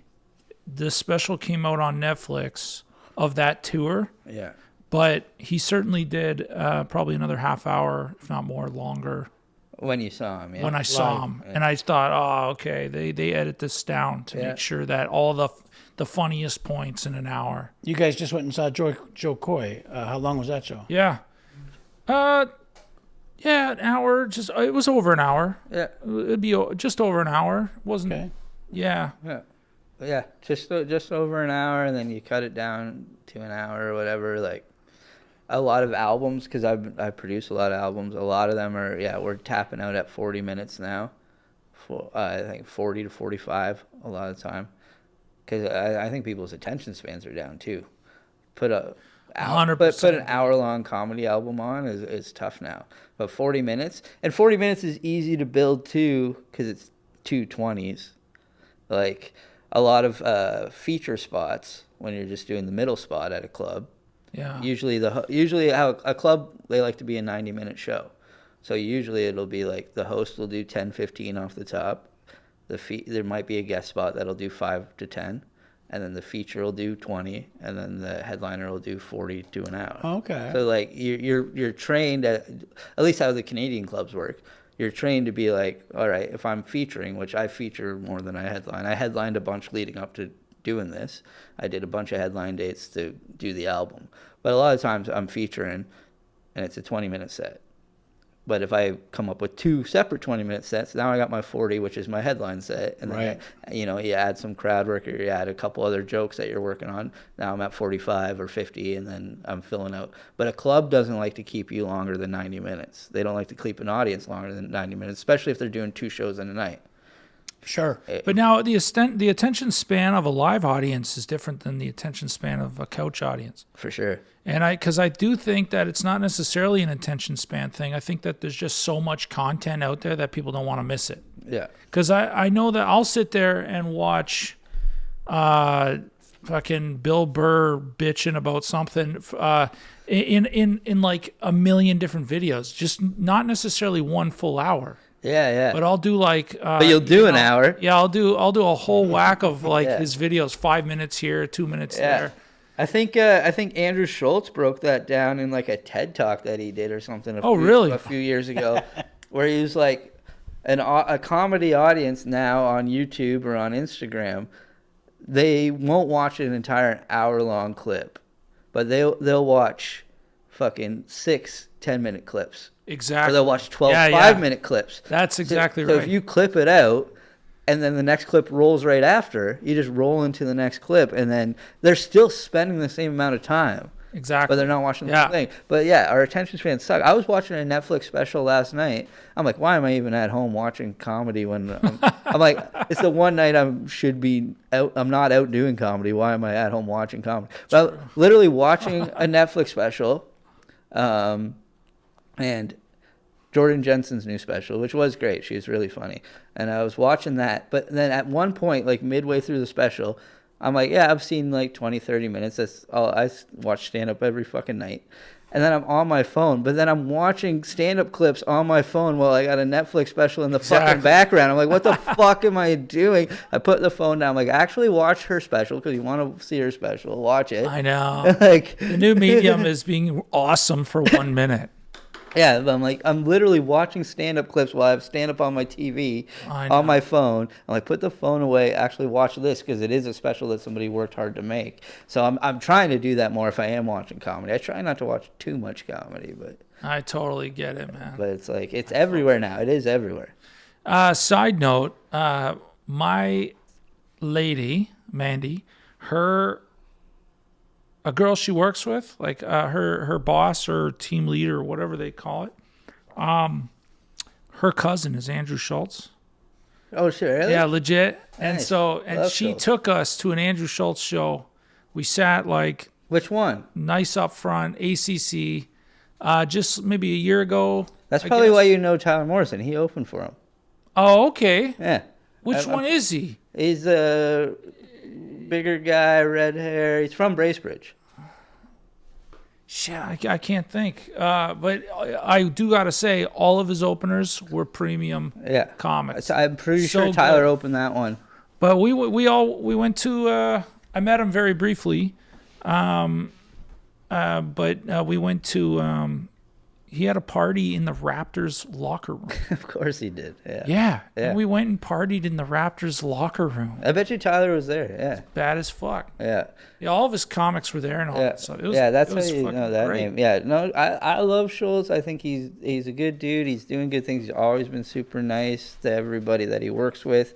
And people have their opinions about him and his comedy, but like I love comedy. If Whatever, if man. it's funny, it's funny. I don't lean one way or the other. I love the Agreed. I love the most fucking left wing comics. I love a few right wing comics. I love with anybody. you. I don't think comedy has a side. I really don't. I think funny is funny, and that's why we do this. And Yeah. I get why people could be upset at a guy like Schultz for pandering a bit and having Trump on his podcast, and We're a bit right now he's here, against so them. But we kind of don't mind. I understand both sides, and I think that's what comedy's always been: is playing both sides, understanding both sides. I'm friends with people on each side of whatever side you're on. I'm not on anyone's Well, the side. issue I'm on the side of nowadays- funny. I'm always on the side of funny. If funny That's what it wins. should be. The issue nowadays is that there is a left and a right. We've always been doing the middle thing, and somebody made us choose. It's kind of fucked up. Yeah, no, it is fucked up that there has to be a side or a side. Like, it should, funny, from what I do and for what the people I hang out with do, funny is funny. And I love people that get that on each side, Well, speaking of funny, do you mind if I light one up? I would love. I thought you were going to do that an hour and a half ago. No, I should have. I should have, but I didn't have a lighter in my pocket. Oh, I left So mine in my car. I'm gonna grab it. No, yeah, funny's funny, and as long as you're not completely hurting anyone and you're not completely punching someone in the dick, like, I think you have, what we do is test people and we try to make people laugh. Like, that's comedy. 100%. And yeah, and people are open to their opinion. Comedy is subjective, and you're open to your opinion of it, So, yeah. So I love a guy like Schultz. And Schultz, I've never personally completely met him, but like I said, my buddy Tyler works with him a lot. And Can you completely meet somebody? Is that what that is? well, I did a job for him. I did a job for Schultz. Kind of near the later days of the pandemic, when Doug Ford wasn't coming out of his house for some reason, I forget. We drove up to Doug Ford's house, and we had somebody stand out of it in front of his house with a fucking a boombox, like the Say Anything moment, yeah. with the trench coat. That's the night of the Roxbury movie for me. Or whatever movie that was. It was Say Anything, wasn't it? Yeah, Yeah, it it was was. Say Anything. So we recreated that moment with a guy, and there was fucking like security and cops around his house. We parked it around the corner. We came around. I filmed it, and then through Tyler and through a couple other channels, we sent that to Schultz, and he played it on his podcast on his podcast, and he gave me a nice shout out. Said shout out to Tyler Shazma for filming this for me, and follow me on Instagram. So we're friends on Instagram, and he sees my shit every once in a while. So, and he knows Tyler, and like Tyler works for him, and it's he's always been a good dude from what I've heard. He used to come up here all the time to do the Cottage Comedy Festival. Like he's no stranger to Ontario and to the Toronto scene, and yeah. And those guys do great things. My buddy Tyler Morrison and Tim Morrison up at the Cottage Comedy Festival, like they've helped me out my entire career. So Ashton here. big shout outs to those guys, and yeah, check out anything they're doing through the Cottage Comedy Digital. They're putting out albums all the time. I produce pretty much all of those albums. Cottage Comedy Digital, and then their new company's Laughed. It's just Laughed. and we've had a lot of good success with the comedy specials and albums that we've done. Oh, thanks, buddy. Yeah, Blair, try not to catch them smoking pot. Cut around it. I've been cutting around it. Don't cut around it. I'm cool with it. I'm just kidding. I'm just kidding. I'm just kidding too. It's I hilarious. talk about it pretty God. openly on the album if you listen. Yeah. Well, I mean, this is why I brought it, to be honest with you. We're just going to tell what's the hazer that's going by right now. Does anybody else want anything? Yeah. Want in on it? No, I'm good. Blair, Andy, no. Blair, yeah, come on. Come on, Blair. He's cool. He's cool. Like, Blair, did Andrew told me you live out Burford way? Not far from pretty me. close. Paris? Pretty close. Between Paris and There you Burford, go. for sure. Out in the country? Yes, sir. Nice. You get over to Flux Brewing often? Ah, yeah, we go a little bit because Kim's there and we go with these guys. Yeah. We try Yeah, to we go as actually- often as we can. I'm there 3 times a week, so We went. Are you really? I'll probably go there when I leave here. It's hilarious. Yeah, we went. Oh fuck. We went on Father's Day. Oh, did you? Yeah, me and Randy and Blair and his son Mason, we all rode down. Oh, nice. Motorcycle. Rode your bikes? Yeah. Yeah, we rode our bicycles and Your And, bicycles or your forever. motorbikes? forever. Your motorbikes. Yeah, and they had a barbecue night. Flux Brewery, for anyone listening, it's fucking amazing. Love Flux Brewing. Great staff, great place, great people. Love that place. I'm gonna be honest, I didn't realize I was opening up a blunt. That's all right. It's nice though. It's all good. We've got 6 hours. Yeah. This is a 6-hour show. Yeah. Well, I don't know what I signed up for. Between 6 and 12. I'm good. I got nowhere to be. It's anywhere between half a dozen and a dozen. I'm like got nothing to do today other than maybe edit some videos that I'm not gonna do today. All right. not Same. anymore. Not anymore. Yeah. So you're working. Speaking of Kim, I was out on a commercial shoot yesterday. Blair? All right, one more. Yeah. One more and then Get I'm it. done. Get it. I still got to work here. We're all working. Yeah, watch it. The camera will be on a brick. We're all technically working. Yeah, technically. Anyways, yeah, speaking of Kim. You. Yeah, Kim. I was out on Kim McKenzie, for anyone who's listening, was our second guest on the podcast. Was he really second? Good. Yeah, he came out, and I know I've thanked him before, but he came out to support this and try to get the ball rolling for us. You know, He always talks so highly Very of cool. both of you, yeah. And so he Awesome. should. I love it. Yeah. Wouldn't see it any other way. No. No, it's awesome because I never talk highly of him. So I'm going to take this opportunity I did that one to time. do so. You did once? I remember that. Yeah, But then that was really nice. They knew I was lying. Yeah.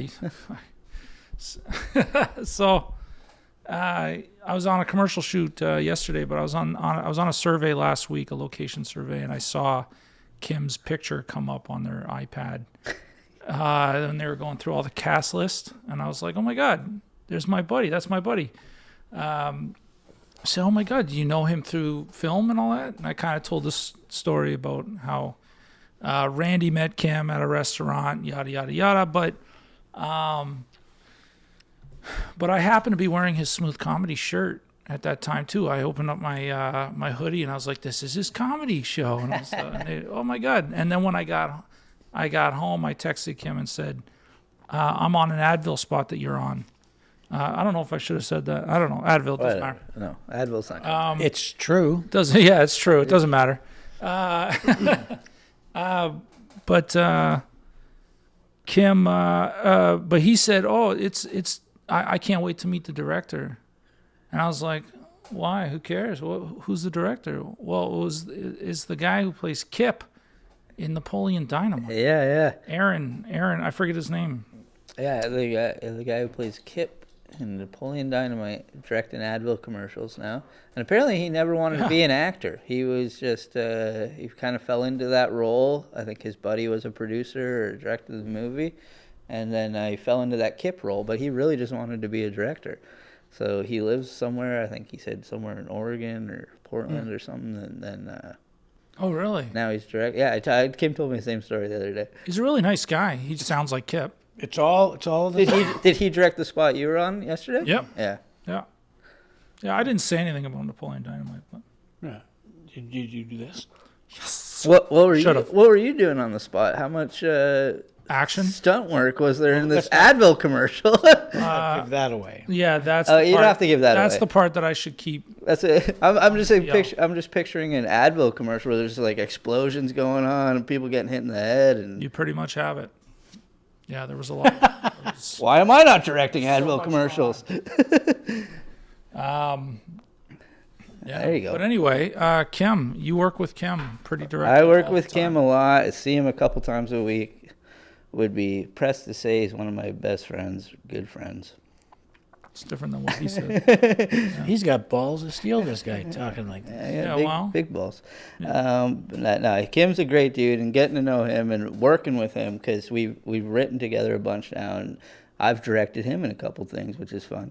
And yeah, he loves film and he loves filmmaking, and he loves doing it on a real, just like, pure level, which Yeah. I love those types of people. Like, I love just fucking having a camera and making something silly with my friends. Like, that's what I've always done since those old BMX days, right? Like, so just fucking around and like doing that Doritos commercial. Or I just shot a sketch from. Did you see the bird sketch we did? Him and Darren, his On the bench. his smooth comedy partner on the bench. Yeah, Yeah. That was ridiculous. Him as an undercover bird, which is a sketch they do live. And like what I'm realizing is like they have all these live sketches that are hilarious. He plays an undercover bird. He'd been undercover for 2 years as a bird, and he looks homeless. Like, he looks like an unhoused homeless person, and he's just running around like, fucking, you've had me undercover for 2 years trying to figure out who shit on your Dodge Dart. It's hilarious. It's on the Smooth Comedy YouTube. Check out Smooth Comedy on Instagram and YouTube. It's out there. God. But like those little sketches that these guys have had for 10 years that they've been doing this show, Yeah. like they're all short films. Like, we got a 4 or 5 minute short film out of this sketch that they did. So he's bringing me in more to like kind of direct those, and him and I have a couple things in pre-production right now. Burning. Yeah. What? We wrote this fucking wicked feature script that, like, literally it was an excuse for us to get together every week and, drink beers and go for chicken wings, but then write. And we wrote this wicked feature script that we're really happy with, that I'm hoping that we can, like, push through pre-production over the winter and maybe get some funding and next summer make it. Because, like, we wrote with the intent, like, you never want to write with too much intent of how you're going to make it, but also we know our surroundings. Right. We know what's available to us. If we can write something that we can make fairly cheap, why not? And if you're directing it, you should know. Yes. And speaking of features, I really dig the atmosphere in the room right now. Yeah, I do. Let's get a sunbeam through here. Put an 18K up there. Let's go. 18K. Nobody uses them anymore. I know, right? I went too big. There's a few. That's how you know I haven't been in it for like 15 years. That's hilarious. I just want a sun. They're all sky panels now. Yeah, sky panels. Yeah, we got a couple of shorts that we've written and stuff that we want to involve Yeah. Kim and all the guys in. I think what Frankie's is doing is, like, that's what it's for now. And it's just like, if they can get a couple good commercials and bigger productions over there, fucking great. Yeah. They have the space for it. They have the utility for it. Do it. But for like our little indie shit, if we can get a few bucks behind it, which is always the hardest part. Yeah. If we get a few bucks behind these little indie features, indie shorts, and we can utilize their space to show some of these bigger productions, hey, this is fucking happening. Sure. Come out to Frankie's. It's not far. Like, you guys know, because you work in this. So many things have been shooting around here, in Cambridge, in Brantford, in London. Like, Yep, totally. Frankie's is right fucking there. Yep. Absolutely. Shout out again to Frankie's. Yeah, Yeah. there's more than enough film guys living in the area. So you shoot a lot of shorts. Do you not find that the amount of work that it takes to prep the short, shoot the short, post the short, you should have just shot a feature? Sometimes, yeah. I think that's where I'm leaning now Yeah. when it comes to that smaller stuff. And like, I'm Like, especially people that do 30 minutes. yeah, So, if you're doing a 30-minute short, now, as a writer, I would never write a short and expand it to a feature. It's like a balloon's going to burst. right, It's just not enough material. right, You can take a feature script and make a short from it. yeah, That's doable. But if you've written a really fun 90, 100-minute action, whatever, minimum cast, minimum locations, Yeah. the time and money it takes you to shoot a 30-minute short, just make your feature. right. Well, if you have the budget to do so, and That's what I mean. Because if you can add those days, like, and I know like days are coming way down compared to what they used to be when you used to do a couple months on a feature. Yeah, well, it depends on what you're shooting. Yeah, it depends on location and argue- what you're shooting. Yeah. But You could argue that a short is like a teaser of something. sometimes, or a proof of concept, like that short that I just did with Kim and those guys, Final Report, which wasn't a comedy at all. It was a sci-fi, whatever it was, right? Mm-hmm. And I think that ended up being 25 minutes or whatever, 30 minutes, and it was done in 3 days. Yeah. Like you did 20 pages in 3 days, so I guess we could do 90. Yeah. Theoretically, Again, it depends on what's on the page. Right? What's on the page? But I think you want more days. Obviously, you want to, but you can shoot a feature in 20 days now, 15 days. How much was that Wingman show? I heard Harlan talking about that the other day. That they did that in maybe 20 days. Yeah, I don't know what the schedule You guys was. probably weren't on every Don't day, remember. but they're doing features now in 20 days. Sure.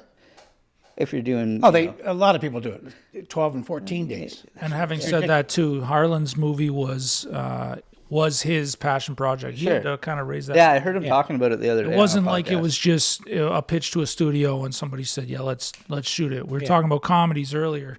But you're going from shooting 2-3 pages a day to doing 10 pages a day. Right. Like people are doing that now, and that's what we did with that short film. We shot in 3 days, 20 pages or 25 pages or whatever it was.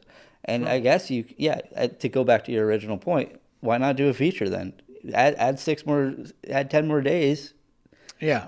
Yeah. You're paying your crew, obviously. There's an argument. Yeah. There's an argument against shooting sizzle reel these days, or short as a proof of concept, that you should do a colored storyboard and create a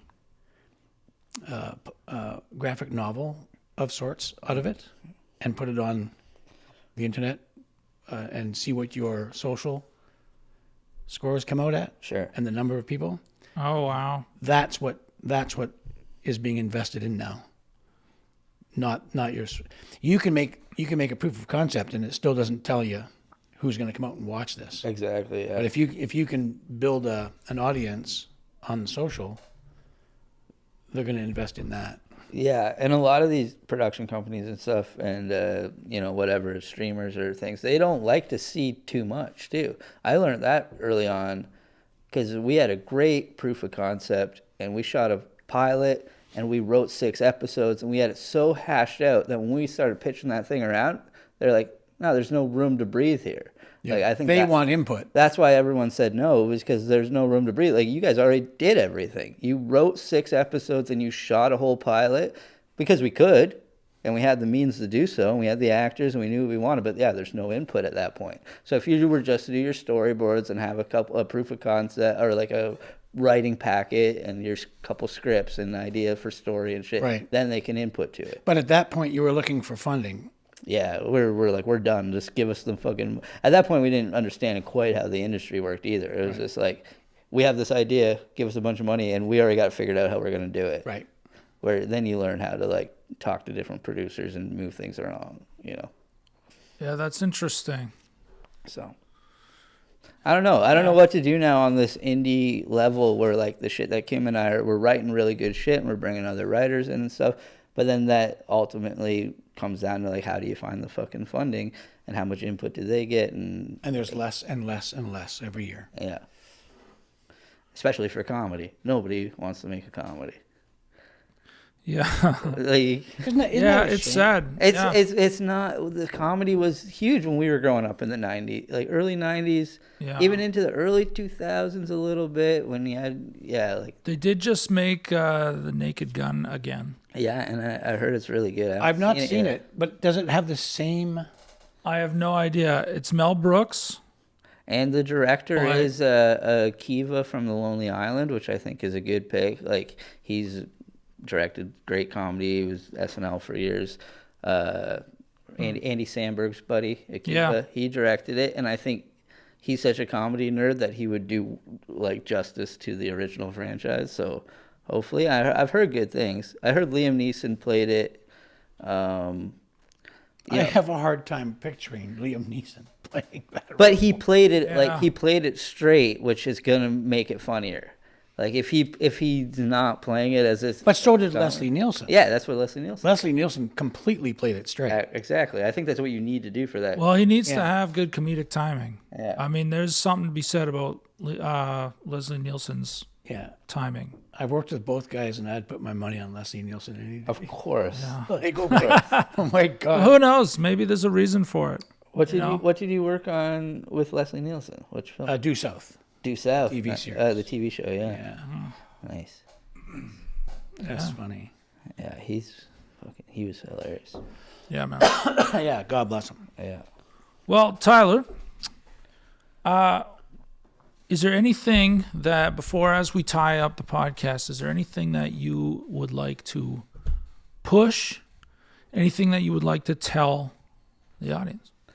Well, the biggest push is the album, obviously. Go check out the album. Progressive Hillbilly on Spotify, Apple Music, all the streaming services. Should be out on YouTube very soon. I would say by December, January, I'm going to put the whole thing out on YouTube, let people cook on it for a bit now with the album. I should have physical copies made. I'm going to do cassettes. Got some cassettes in the works. That's cool. So if you come see me live, buy a cassette. Classic. Like a Little cassettes. okay, the original cassette. People are doing cassettes now, and then you just put the download card in there, so you get a download copy anyway, you know? Oh, my that's- God. You know, that's you awesome. buy a cassette for $10, and then you get a download, you put it on your shelf, you put it in your cassette. A lot of people have cassette players still. Sure they do. I do. Yeah, so I think I'm going to do cassettes. Got to get those made up in the next couple weeks and start selling them at live shows and shit. And That's pretty cool. yeah, Ty Shazma for all your dates and stuff. What about your Instagram and stuff? Yeah, Instagram is Ty Shazma, TYSHAZMA. When's this come out? I can throw some dates out. Next Wednesday. Next Wednesday? All right. Well, if you're in the listening area here around Cambridge, after next Wednesday I'm in London doing the Sorry Comedy Festival competition show. And then I'm in Kitchener on the 30th at Rusty Nail the 20th, sorry. The 20th, Rusty Nail Comedy, Kitchener, Ontario. Hosting a show at Yuck Yucks in London on the 25th of September. Sweet. Coming into October 17th. Oh, the 17th is a big one. The Rec Room in London, Ontario. I'm opening for Jason Ellis, professional skateboarder, comedian. That is insane. Tony Hawk's What? Tony Hawk's buddy, Jason Ellis. I'm opening for Jason Ellis, October 17th in London, Ontario, at the Rec Room. What? Is he funny? I hope. No, he's funny. I've seen his stand up. I've been a big fan of his for years. I listen to every Hawk versus Wolf, his podcast. With Tony I'm Hawk. totally a fan as a skateboarder. One of the best vert skateboarders in the world, For sure. and he's been doing stand up the last few years. And I'm stoked to finally officially meet him and open for him. So come out to those shows.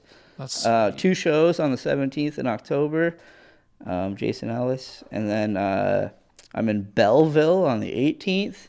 And then the weekend after that, I'm doing a little run. I'm doing Guelph on the 23rd, Hamilton on the 24th, and London at Forked River Brewing on the 25th with Tyler Morrison. So, yeah, just follow me on Instagram, Ty Shazma, for all those dates and shit, and come to a show. Live show's better than the album. But buy the album too, or go listen to the album. Live show's always better. Live show's great. Comedy needs to be live. It needs to be in dark basements and full of cigarette smoke and pot smoke. Agreed. And, you know, comedy needs to be outlaw. I love the outlaw. Tyler, are you down to sign our table? Yeah, I'll Anywhere sign you want? Table? Sign the table? You can even draw a little picture if you want. Who drew a dick here? Whose signature is that? I don't know. That's somebody. That is. I'm gonna go right in front of me here. Let's go. Give you the full signature. Okay. That's that. And I'll Too say progressive hillbilly. I don't even know how to spell progressive. That's funny. Hillbilly. Did I do that right? Doesn't matter. It's funnier if you didn't. 2025.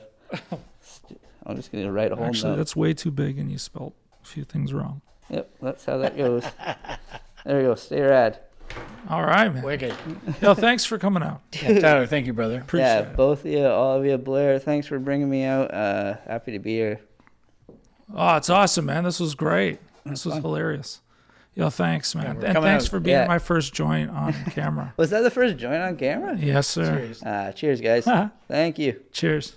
Got it, boy.